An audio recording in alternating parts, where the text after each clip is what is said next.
I figured I'd. This has been a busy evening, but I'm just enjoying Skyrim, and I can I can just kind of go on autopilot and just talk shit, and you idiots lap it up. It's fucking kidding. People are interested. It generates discussion. It's worth doing. It's a documentation of learning, I guess. That was the original intention for or justification for me doing videos. It was a documentation of my learning process, as it were, which I think is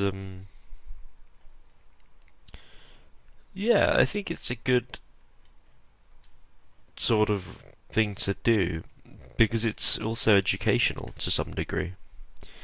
That people can observe, watch, partake in the experience, and it's a generally creative and healthy thing for everyone involved. Fucking hell, wind and rain lashing against the windows. Yeah, it's not some sort of like egotistical endeavor. You know, oh look at me, I'm fucking know loads of shit. You should listen to me because I know things. Like I'm not painting myself to be some authority on anything. Um, like I've read some stuff and I've thoughts about. I had thoughts. Um, and people appreciate that. People come to me and tell me I'm not fucking stupid, which is just good. You don't want to wake up stupid one day. There you go. But I fucking badger on about Evola a lot. I know, I'm aware. Uh, as well as Jonathan Bowden. So Julius Evola, Jonathan Bowden. And I commonly make notes of Nobody TM, which is a kind of name, uh, an artist's name, a brand, I suppose.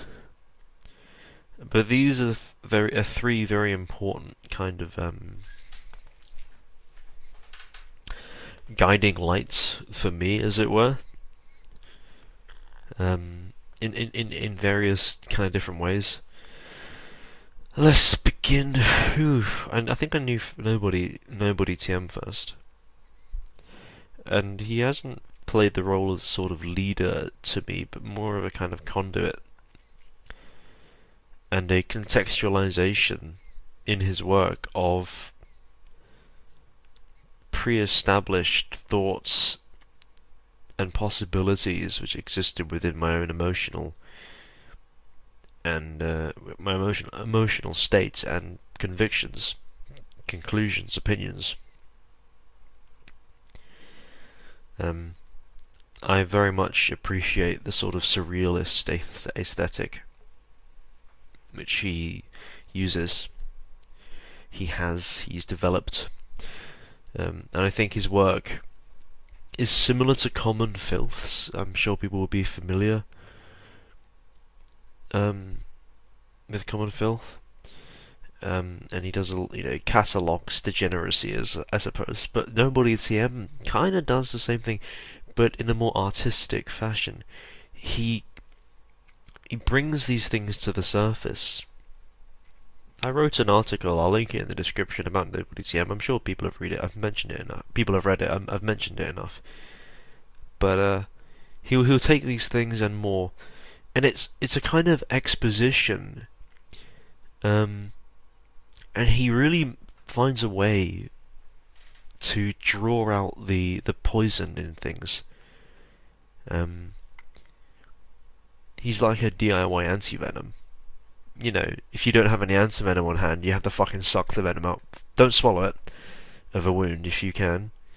You don't swallow the fucking venom, but you have to get it out of the system, out of someone's system. Like if you have a friend who's been fucking bitten by a snake.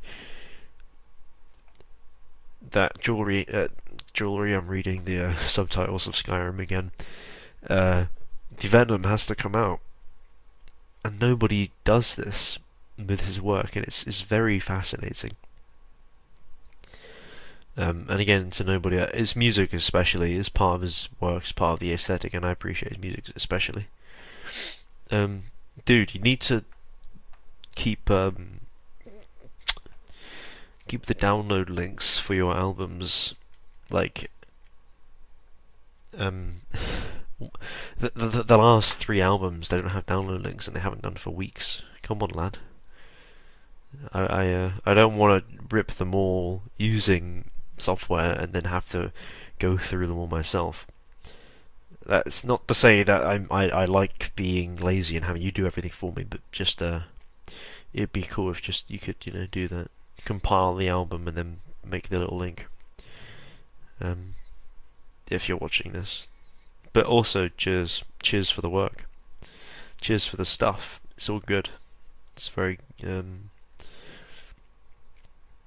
opens a lot of doors emotionally and psychologically with people. And that's what's important, and I made note of this in my article about Nobody and his stuff. It exposes things people don't want to really look at in a really shocking fashion. It's like a jump scare. Like, holy fuck, that's degenerate. And not in the way Common Phil does it. Nobody touches upon something beyond a kind of Christian moralizing, which I think Nobody CM, the Common Filth is prone to. It's just one of those. It's very interesting and it's very good. Jonathan Bowden, I think. Oh no, who did I find next? Was it Bowden or Evola? Oh my fucking! My memory of like 2013, 14 is fucked. I can't remember a fucking thing. Like, I can remember things, but it's all a blur. Fuck. I got a copy of Evola's Ride the Tiger, I think in 20... No. Hold on. Let's go on my Tumblr. That's where all the cool kids hang out. And scroll down to find one of the first posts tagged personal. The fifth one. That was okay. Yeah, I got my first Evola book in 2014 for my birthday, for my 18th birthday. Yeah, I mean, but then I knew about Evola before that. Yeah, I think it must have been Evola. I must have known about Evola before Bowden.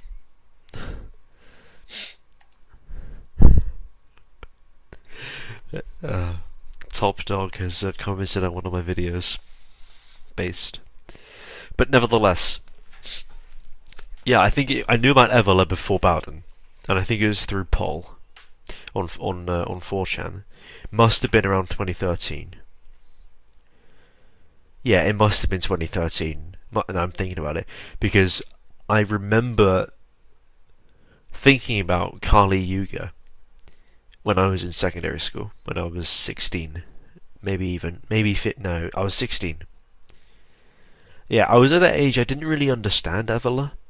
I kind of knew a few bits and pieces, and I understood the idea of the cyclical nature of time, and I understood these doctrines of the ages and of degeneracy, and moral laxness and depravity and weakness, all that stuff. I was aware of all that, but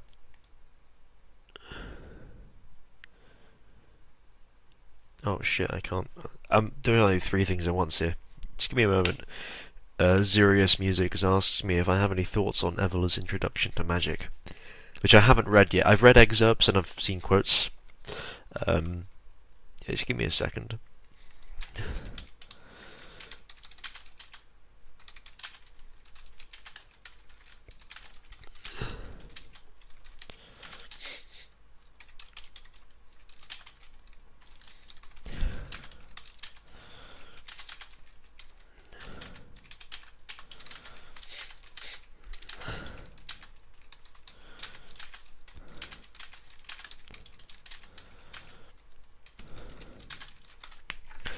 Um, but yeah, so I think I knew about Evola in 2013. Um, Obviously, like it's weird when you learn new things. It's like um, you'll see something somewhere, and then you'll see it again and again, and that's how you develop a memory of something. With Evola, and just Paul, just the internet, it's difficult to really structure it in a really linear fashion because it's all kind of fragmented in my mind. But yeah, I think it's Evola first, and this idea running off of what I read with John Glubb in his Fate of Empires, which is a very good essay. Um, yeah, this is just kind of,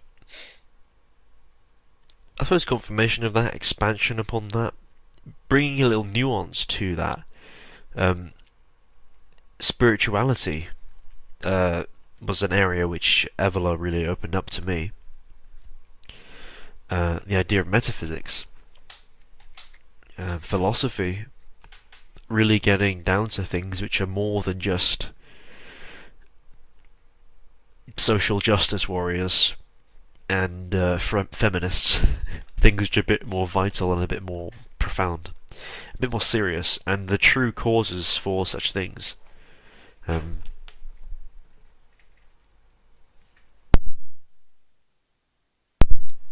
but yeah, it's like, yeah, that must have been 2013, 14. And at the same time, I think ever so slightly later, it must have been around a similar time, I found Bowden. I can't. I think it must have been something like. I think I was looking about searching for Evola, stuff about Evola, and I found Bowden's talk on Evola. It must have been something like that. And on Evola, this English, it was familiar. Like it was videos of him speaking and talking, and yeah. What struck me about Evola was the nuance and the regality of his philosophy and how it's so superior. And I don't mean that in a sort of comparative fashion. I mean it is the whole Evola's entire philosophy deals with that which is better than what is now. It's better, it's superior, it's more valuable, it's more worthwhile. It's a better alternative to now. In the obviously on the collective social level, from the lens of tradition, but also on the individual level and one's own approach and management, as it were, of dealing with the world. There's a reason Ride the Tiger was the first Evola book I read.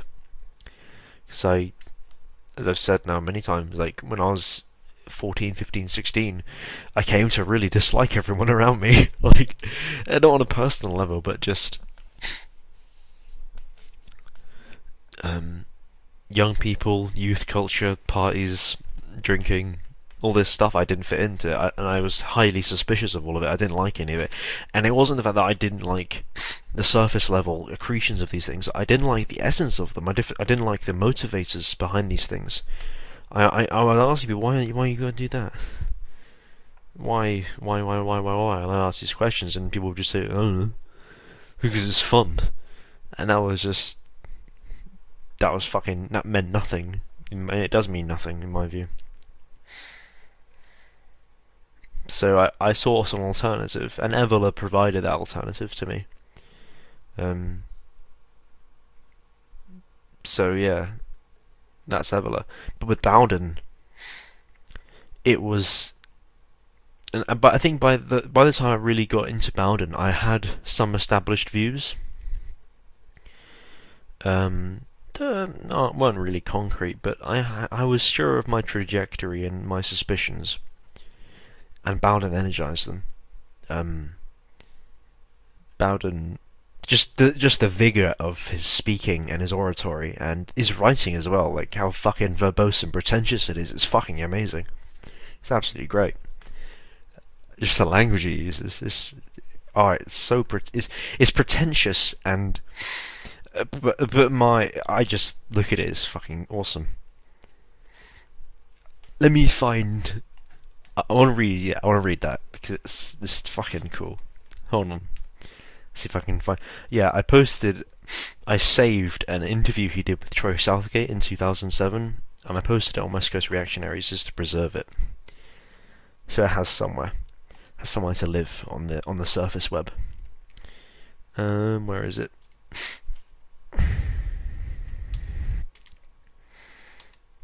There we are. Let me just read a few bits here.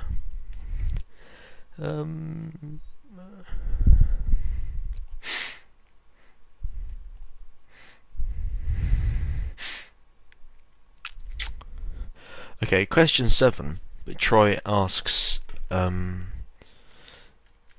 Jonathan. He says, "Is there any real difference between the natural ascendancy of the strong over the weak, a recurring theme in your speeches, and the ruthlessness of capitalist economics?" Bowden's response is 2 paragraphs, 2 lengthy paragraphs, but I'm gonna read them because they're just fucking great. Bowden responds with, "Again, as before, my answer has to begin and end with a postulation of hierarchy tout court. Do you see? It all has to do with the fact that economics is the lowest level of social reality. It remains purely material. Despising it is no good. What you have to do is to effectively transcend it. The neo-utilitarian economist Arthur Marshall, who was active at the turn of the 20th century, once famously described his subject as the dismal science. Just so. Literary-minded types have always preferred belletrists of finance, whether J.K. Galbraith or Hilaire Belloc's Economics for Helen. What you need to do is accept the market as the basis for national economy. That will be mainly privately owned, as Tyndall advocated in the 11th Hour, and then impose an implacable political ethos on it from above.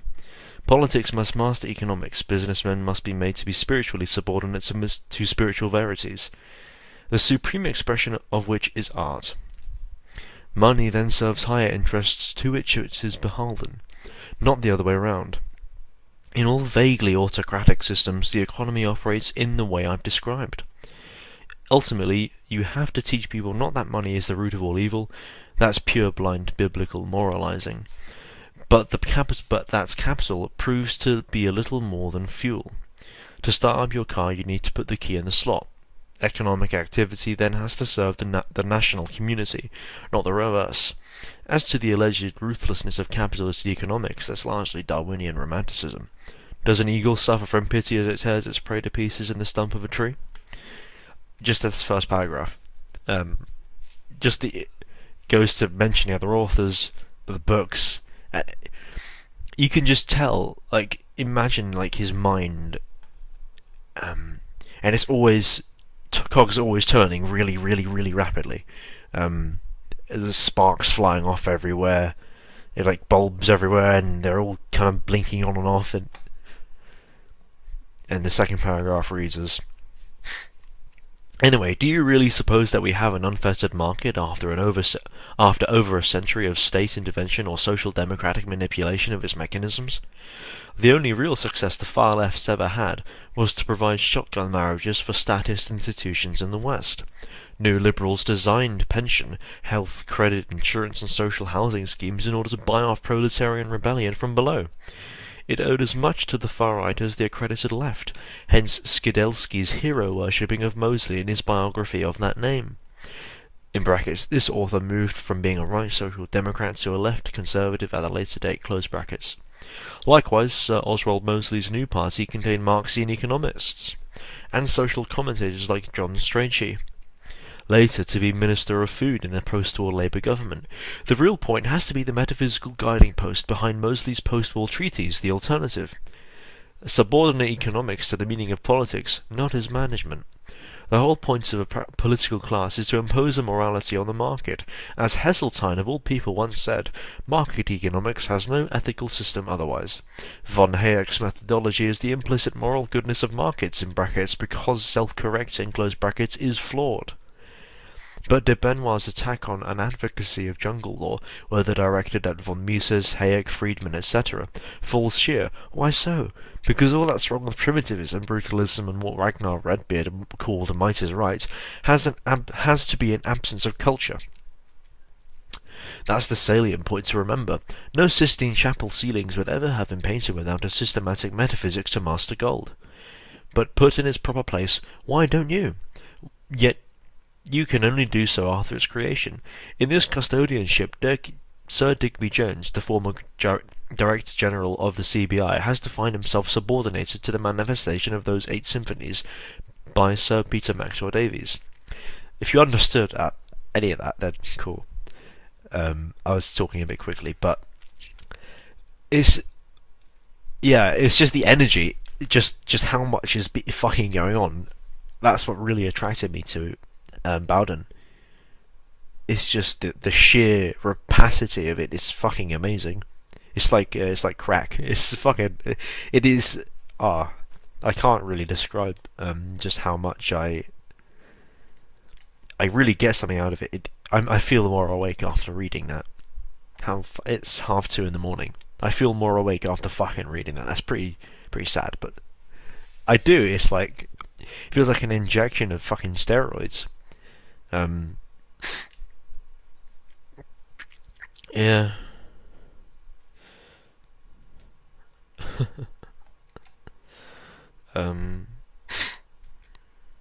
Okay, yeah.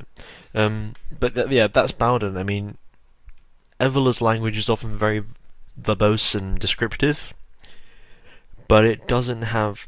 I mean, Bowden was an artist. He was really first and foremost an artist, poet, warrior sort of archetype. He was. I mean, this is the biggest difference between Bowden and Evola, even though they're very similar in what they espoused. Evola is far more ordered, far more structured, far more restrained. Bowden is just a whirlwind, albeit heading in the same direction. Evola is like a Roman pilum being thrown into the chest of a barbarian. Bowden is the lone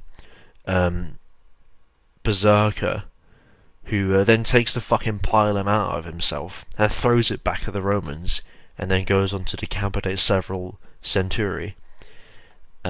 It's just, they're both that kind of warrior, devil-may-care, hierarchically minded thing. But it's just the style is very different. But ultimately, Bowden's style, I would say, is more elitist. Oh no, not more elitist, it's more exclusive. You can have less Bowdens in the world than Evolas. You'd have fewer, sorry. You can have a society full of a lot of Evolas. You wouldn't, but if you had a society, you have like an elite military division, that would be Evola. Plenty of Evolas right there. Bowden, that's far too uniform for Bowden. He's a Nietzschean, and he said he was a Nietzschean. That's the biggest distinction between, I think, the Nietzschean, which is a modern attitude, but is extraordinarily right-wing and reactionary, and other kind of right-wing or traditionalist attitudes, which are similar. That's how Bowden was a modernist. In so much as it was this raw energy which took precedence over all else. Oh man, I could start babbling on about being and becoming, and start quoting Guénon where he talks about the Kshatriyas, the fuck. Wake up! I'm gonna read it. I'm gonna fucking read it. Fucking, it's gonna happen. Can't fucking stop me.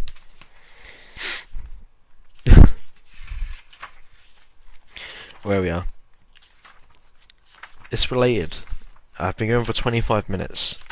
I will stop at half an hour.